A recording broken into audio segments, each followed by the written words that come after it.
नमस्कार.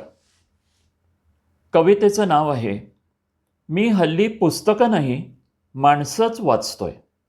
कवी भरत सातपुते. मी हल्ली पुस्तकं नाही माणसंच वाचतोय. पुस्तकं महाग झाली आहेत, माणसं स्वस्त. शिवाय सहज सगळीकडे उपलब्ध असतात माणसं. बरीचशी चटकन वाचून होतात. कधीकधी मात्र खूप वेळ लागतो समजायला. काही तर आयुष्यभर कळत नाहीत. सगळ्या साईजची, सगळ्या विषयांची.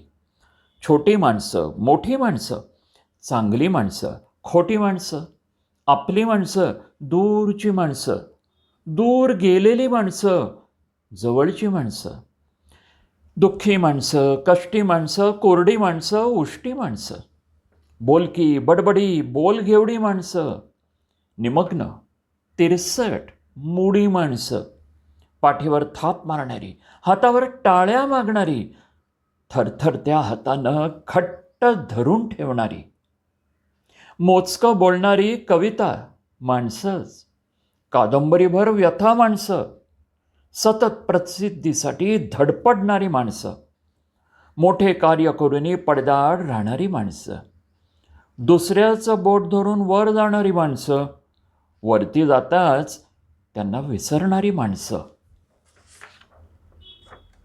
काहींच्या वेष्टनात मजकूरच नाही, काहींच्या मजकुरात विषयच नाही. वर्षामागे वर्ष पानं जातात गळत, काहींची प्रस्तावनाच संपत नाही. पुस्तकाचं एक बरं असतं, कितीही काळ गेला तरी मजकूर कधी बदलत नाही. पुस्तकाचं एक बरं असतं, कितीही काळ गेला तरी मजकूर कधीच बदलत नाही. माणसाचं काय सांगू? वेष्टन, आकार, विषय, मजकूर सारंच बदलत बदलत शेवटी वाचायला माणूसच उरत नाही.